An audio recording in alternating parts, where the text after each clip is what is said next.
Movie के शुरू में हम लोग कैमिल बेकर को देख पाते हैं। वो एक यूनिवर्सिटी प्रोफेसर है और वो माइथोलॉजी पढ़ाती है। उसी यूनिवर्सिटी के फेलो प्रोफेसर मार्टिन के साथ वो लॉन्ग टर्म रिलेशनशिप में है। एक दिन कैमिल उसके डॉग को अपने साथ यूनिवर्सिटी में ले आती है। क्लास खत्म होने के बाद वो अपने केबिन में जाके देखती है उसका डॉग उधर नहीं है। वो उसे ढूंढने निकलती है। कुछ देर ढूंढने के बाद कैमिल को उसका डेड बॉडी मिलता है। वो बहुत अपसेट हो जाती है। वो रोते रोते उसे उठा के घर ले आती है और फ्रिज में रख देती है। अगले सीन में हम उसे लॉन्ड्री में देख पाते हैं। उधर भी वो रो रही थी। तब पेट्रा आके उसे संभालती है।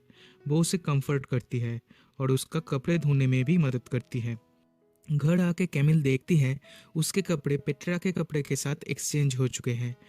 कपड़े के साथ उसे पेट्रा के विजिटिंग कार्ड भी मिलता है। उसमें एक सर्कस का एड्रेस दिया हुआ है, तो कपड़े वापस करने वो उसी एड्रेस पे जाती है। पेट्रा इसी सर्कस पे काम करती है। वो कैमिल को उसके ट्रेलर पे लाके ड्रिंक ऑफर करती है। फिर कहती है उसने उस दिन जानबूझ के कपड़े एक्सचेंज किए थे क्योंकि वो कैमिल से दोबारा मिलना चाहती थी। पहली बार देखते ही उसे कैमिल से प्यार हो गया था। वो कैमिल के साथ इंटीमेट होना चाहती है। कैमिल को इस पे क्या रिएक्ट करना चाहिए वो उसे समझ में नहीं आता। वो बहुत ही कंफ्यूज्ड एंड अनकंफर्टेबल फील करती है। वो जल्दी से अपने कपड़े लेके वहाँ से निकल जाती है। अगले दिन पेट्रा कैमिल को ढूंढ लेती है। वो एक एरो के थ्रू कैमिल के रूम में खुद की एक फोटो और उस पे अपना फ़ोन नंबर लिख के भेजती है। कैमिल उसे अंदर बुलाती है और पूछती है तुमने मुझे ढूंढा कैसे। पेट्रा सेज इतने बड़े शहर में तुम्हें ढूंढना मुश्किल तो था, पर फाइनली तुम मिल ही गई। इससे कैमिल बहुत इम्प्रेस होती है और दोनों पहली बार किस करते हैं। लेकिन कैमिल को लगता है ये गलत है। वो मार्टिन को धोखा नहीं दे सकती, तो वो वहाँ से निकल जाती है। पर पेट्रा भी उसके पीछे जाती है। दूसरी तरफ यूनिवर्सिटी के नए चैपलिन की जिम्मेदारी मार्टिन और कैमिल को मिलने वाला है। इसलिए इन दोनों को ग्रूम किया जा रहा है और मैनेजमेंट चाहते हैं चैपलिन बनने से पहले इन दोनों की शादी हो जाए। इंटरव्यू के दौरान कैमिल से पूछा जाता है होमोसेक्सुअलिटी को लेकर वो क्या सोचती है। कैमिल कहती है उसे नहीं लगता होमोसेक्सुअलिटी कोई बुरी चीज़ है या फिर ये कोई पाप है। ये तो लोगों की अपनी अपनी चॉइस है। देन उसे पूछा जाता है अगर कोई मेल स्टूडेंट आके उससे कहे कि वो एक दूसरे मेल स्टूडेंट को पसंद करता है, तब वो उसे क्या एडवाइस देगी। कैमिल इस सवाल का जवाब नहीं दे पाती। मार्टिन को लगता है कैमिल उन दोनों की शादी को लेकर परेशान है, इसलिए वो ऐसी बिहेव कर रही है। मार्टिन इस सिचुएशन को संभाल लेता है। इंटरव्यू के बाद ये दोनों कैमिल के ऑफिस में उनकी शादी को लेकर डिस्कस कर रहे थे। तब कैमिल विंडो से देखती है बाहर पेट्रा तब भी उसका वेट कर रही है। इसके बाद वो पेट्रा से मिलने जाती है और कहती है वो और पेट्रा सिर्फ फ्रेंड बन सकते हैं और वो किस सिर्फ एक मिस्टेक थी। देन पेट्रा उसे उसके साथ घूमने जाने के लिए इंसिस्ट करती है। वो उसे हैंग ग्लाइडिंग करने ले जाती है। कैमिल मना करती तो पेट्रा कहती है the night is falling and they will miss their chance if they don't hurry. Hang gliding करते टाइम कैमिल के घुटनों पे चोट पहुंचती है। पेट्रा उसे उठाकर घर ले आती है और उसे मसाज करती है। लेकिन मसाज करते करते पेट्रा खुद के और कैमिल के कपड़े उतारने लगती है। दोनों इंटीमेट होने ही वाली थी कि तभी यूनिवर्सिटी के प्रेजेंट चैपलिन कैमिल से मिलने आते हैं। कैमिल उनसे पेट्रा को इंट्रोड्यूस करवाती है। वो कहती है पेट्रा एक डिस्टर्ब्ड स्ट्रीट किड है और कैमिल उसकी मदद कर रही है। इस बात पे पेट्रा को गुस्सा आता है, तो वो कैमिल के घर से चली जाती है। देन कैमिल मार्टिन से मिलने उसके घर जाती है और वो दोनों इंटीमेट होते हैं। अगली सुबह मार्टिन कॉन्फ्रेंस अटेंड करने शहर से बाहर जाता है।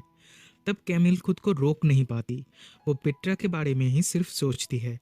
फाइनली वो उससे मिलने सर्कस में जाती है और फर्स्ट टाइम वो दोनों इंटीमेट होती हैं। लेकिन कैमिल को समझ में नहीं आता उसे कौन सी रिलेशनशिप कंटिन्यू करनी चाहिए। इसलिए वो यूनिवर्सिटी के चैपलिन के पास जाके उन्हें सब कुछ कहती है और उनसे गाइडेंस मांगती है। इसके बाद वो फिर से पेट्रा से मिलने सर्कस जाती है। उधर सब लोग सेलिब्रेट कर रहे थे क्योंकि उन्हें सरकमस्टांस नाम के एक फेस्टिवल का इनविटेशन मिला है। इस फेस्टिवल में परफॉर्म करना हर एक आर्टिस्ट का सपना होता है।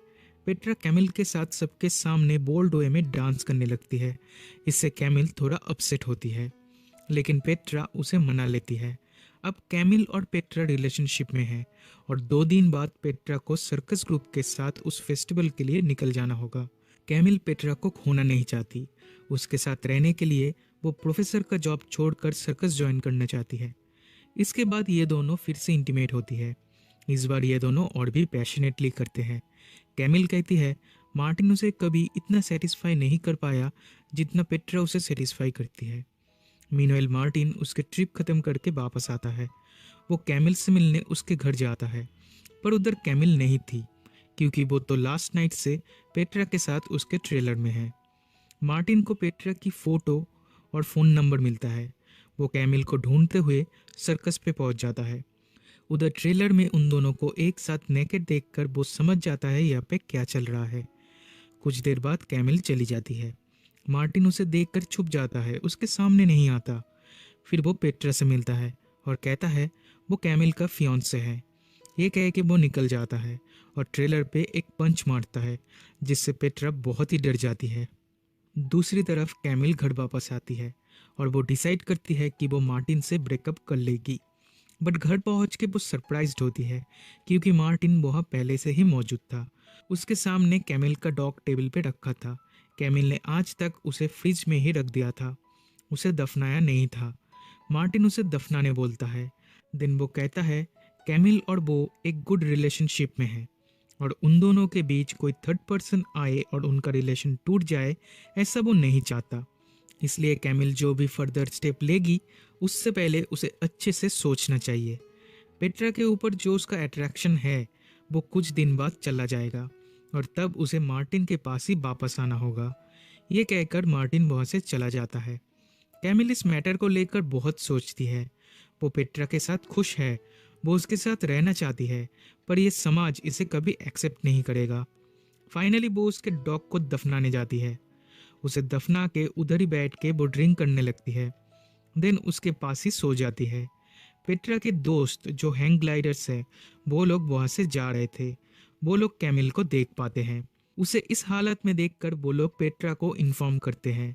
As soon as possible Petra वहाँ पे पहुँच जाती है। वो खुद को कैमिल के साथ रैप करके उसे गर्म करने की कोशिश करती है। फॉर्चुनेटली कुछ घंटे बाद कैमिल को होश आता है। उसके पास पेट्रा को देखकर वो बहुत खुश होती है। उसे अब किसी का डर नहीं, वो पेट्रा के साथ रह सकती है, इतनी हिम्मत है अब उसमें। फाइनली कैमिल भी सर्कस ज्वाइन कर लेती है और दोनों एक साथ सर्कमस्टांस के लिए निकल पड़ते हैं। इसी के साथ मूवी पे ख़त्म हो जाती है।